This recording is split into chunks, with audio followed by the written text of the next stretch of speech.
Well, hello, my lovelies. It is an interesting retrograde. We are learning so much about things that we felt like we already knew, but obviously there was something hidden under the sheets, I guess I could say, for a lot of us. We thought we healed some of this stuff and it still snuck up around us. And maybe it could be minuscule, like as small as maybe some underlying not necessarily trust issues, but like some doubt. I'm not talking about anything too bad, but maybe there were some things that we just needed to get some clarifying on like love and romance and what stability actually feels like and what it means without any type of codependency, because that can be really hard to navigate with relationships, let's be real. But yeah, so if you're new to this channel, I'm holding these three cards for a very good purpose, I swear. I do the little clarifying reading at the beginning of the videos, so if you want to skip past all this, just skip like 2 minutes and you'll be all good to go. But hopefully this will clarify some things for you, because you have this established strength. As soon as I was thinking about starting this video, I was like, I did a little bit of reading for my TikTok, and it was very similar, but there's definitely some I believe like a lot of karmic relationships coming up for everybody, really. And maybe even partnerships or business wise, like maybe we got stuck in a situationship. It doesn't necessarily always have to do with relationships, but some things that come up with doubt and fear and having to rely on other people, that could be a big struggle that we all have. But yeah, you got the established strength and you got the Empress energy. So what I'm basically seeing here is there is a light at the end of the tunnel. It may not have really felt like it. It may have especially when new similar situations, especially for like an empath, like we're very psychic, very intuitive. It feels like sometimes the universe is out to get us. It wants us to repeat cycles on purpose so things can get hammered down into our brain, but that's not really the reason. It's really about making a wiser choice and knowing and understanding exactly what you want to experience and what you feel like you should experience, but also keeping you on course so you're not, distracting yourself with toxic things, toxic relationships, and, people who don't have your best intentions at heart. So that's going to be a little bit of the theme for today.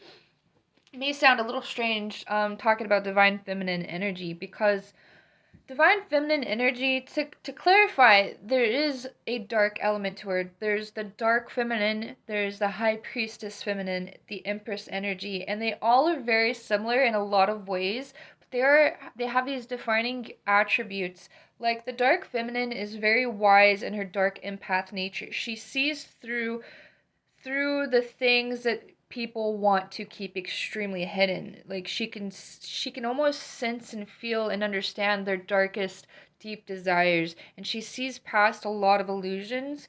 Now the divine feminine also has this power, but is a little bit more, not, I don't want to say reluctant, but more of the observer. The dark priestess, dark feminine energy will go out and hunt down these energies and put them in their place, right? Now, the divine feminine, she also has this ability, but she's more refined in just the understanding element of her nature. So I'm not saying that these are different characters, they just are different different effects from different situations. These will all arise in the same person in different scenarios and different times, divine timing, but they're very essentially connected. Now, the Empress energy, she's very domineering. She's very maybe not domineering, but she's very in her queen element. She is a leader. She's a divine leader. She does not heal others.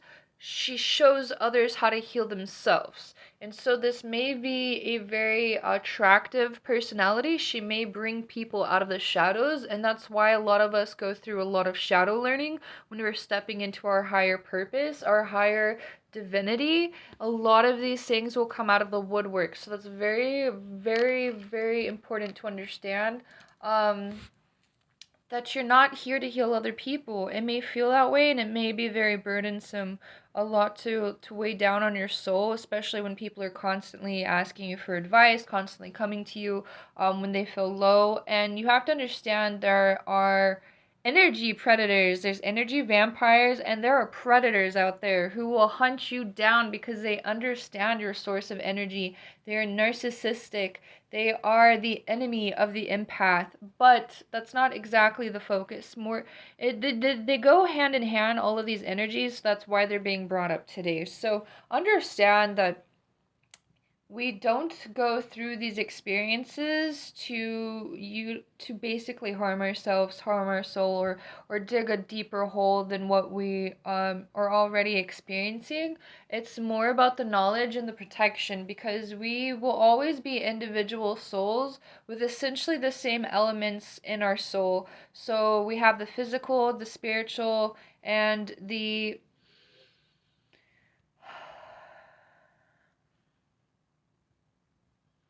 infinite.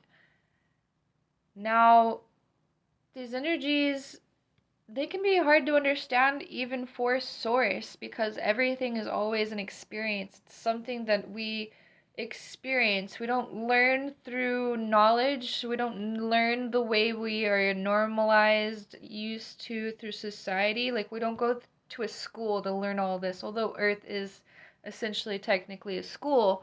Like, we don't go and write down all these notes, although it is very great to journal. But like, you're not always going to be journal at hand, and your journal is not always going to solve your problems, no matter how much you like to write things down. It's okay.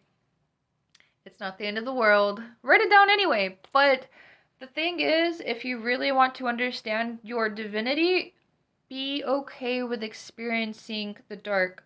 Be okay with experiencing these heavier emotions, because these heavier emotions are going to bring much more clarity in a very revealing type of way. So it may not seem it may not come to you right away, like you will not understand the experience at first hand, but eventually, like, these doors will open themselves and you will understand why things happened the way that they happened, and it will be clarifying, but also much more so of a relief when you simply let go of these energies and let them flow where they're supposed to go. So, divine feminine, she is very resourceful, useful. She is a recycling beast. She stores jars in her cabinet so she can make moon water and fill them up with little tiny souls. Just kidding about that last part. But she is the essence of the ecosystem. She has the womb. She creates a portal within herself to bring new life into the world. She is the essence of evolution. We learn through her, and she is our spiritual guide. She is within all of us. The spiritual element is feminine source. And I know that may seem like, what is this? What is this blonde white lady teaching me today? But no, like, there are some very, you have to understand that feminine and masculine energy is not just about gender. It's not about role plays. We have like the feminine role, the masculine role. All of those things dissolve within energy space. Within spiritual energy space, those things don't matter.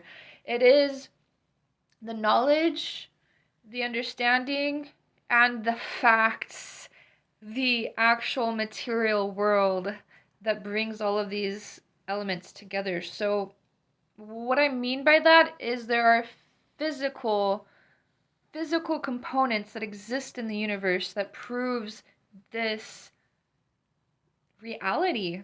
And it is the womb. It is our structure. It is the way our bodies are formed to create and bring in new life.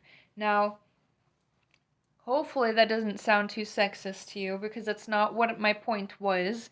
The core understanding is the psyche, the psychological aspect of the feminine is here not to serve, but and also not to be served, but to exist, to coexist with man, to coexist with humans, to coexist with life.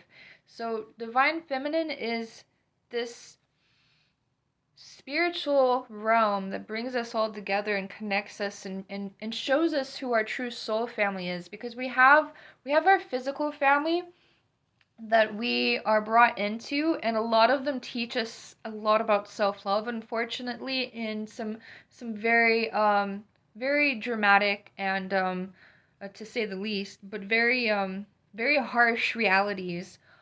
So it's very important to understand that just because you do not feel accepted by your physical realm, your physical reality, doesn't necessarily mean that you are being denied on the spiritual side. So these things can come together, and when they really truly come together in the physical realm, you'll understand a lot about what I mean with the spiritual feminine and spiritual masculine energies, because they will be highlighted and they will mirror each other in some very very esoteric ways, because when they come together, magic happens. So the divinity of, because the main focus here is divine feminine, this will allow you to get a lot more clarifying factors on your personal life, your choices, the things that are important to you.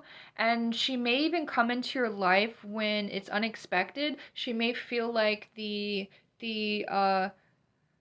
one that you have manifested for yourself. And when you feel this, when you understand that energy, you will understand that there are some things that are going to be brought up too. If you were very in tune with your spiritual side as a masculine, you will understand that she is going to show you things about yourself that you are not ready to face. And when you are ready to face that, and you simply let go, allow yourself to be vulnerable, allow yourself to speak your truth, then the essence will bloom. That divinity, that connection will be the true love and the trueness, the wholeness that you were wanting to experience. So understand that she may be triggering in a lot of ways, and she may mirror back a lot of things in within you, but that is her ideally, that is her entire essence, because she is not going to baby you, she's not going to serve you, she's not here to be your leg and crutch. This is not her purpose. Her purpose is to live her own life, experience life, and love herself, and experience her own abundance and experience her own wealth, because that is who she is. She is well deserving of her own personal life. And the masculine will see this, and it may be triggering because it may bring out a lot of things that he wasn't ready to face. However, you have to understand that if you are feeling triggered by her essence, by her divinity, there are things that you need to reflect on and understand about yourself. So anything that's being triggered on the outside will be mirrored back into the inside. So if you're feeling this reluctancy, if you're feeling this fearfulness, if you're feeling this doubt, there may be some things on your end that you need to reflect on. And it's nothing personal. It's just how she operates, because this, if she's in service of you, that can create codependency, that can create trauma bonds. She's very aware of this, and this is why she does not operate in that way. So, just to clarify why that happens. But, so understand that the mirroring effect is actually in your benefit. It's not here to point out your flaws, it's not here to blame or shame you in any way, but it is here to teach you more about yourself. And when you accept and like fully appreciate that with gratitude and understanding, then you will let go of the fear, the doubt, and the worriness, and you will simply be in your primal masculine energy. So this is a coming together of energies. This is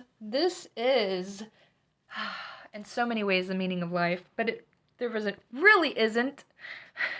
But for a lot of us, love is very important, because it is a lot of the essence of life is created through love, passion, and going where the energy takes us. So I hope today's reading resonates, and I hope this message of divinity, divine wisdom, divine feminine and her reflection aspect to the masculine, and why these cooperate together in a spiritual world rather than the physical, because there will be and oh, maybe I can explain this too, because this is like the runner and the chaser aspect of the twin flame story, the dreadful twin flame story. Just a little tip on the cake here. Cake topper, I don't know. Told you I was bad with these things. But if you're having this runner and chaser element, there are things that you want to understand that you do not want to chase. The runner. Let the runner run. And when she is, balanced and in her place where she feels she is safe and needs to be, then she will stop running, and there will be this spiritual connection that reaches out for each other. Like, so y'all won't be in connection in the physical realm, but in the spiritual energy realm, y'all will stay connected. So don't chase. Let the runner run and do what it needs to in order to grow, because the runner is the grower, the chaser is needing healing. So both of them essentially need some healing aspects. We could always heal from a lot of these things that go on in the world, but it's a basic idea is don't chase the runner. Let things happen the way they're supposed to, and they will come together the way that they were always meant to. So I hope this does clarify some of the energy aspects with divine feminine, and will allow you to understand the mirroring aspect of divine feminine. So if you want a private reading, I am doing them live on my streams, twitch.tv/spiritual underscore, and I am also going live on TikTok and hopefully Facebook soon, so we can do some live streams there. You guys can ask some questions, spiritual questions, but I am also opening up my booking on spiritual.online. You can book there on services or my calendar, and don't forget to hit that like and subscribe button. Peace.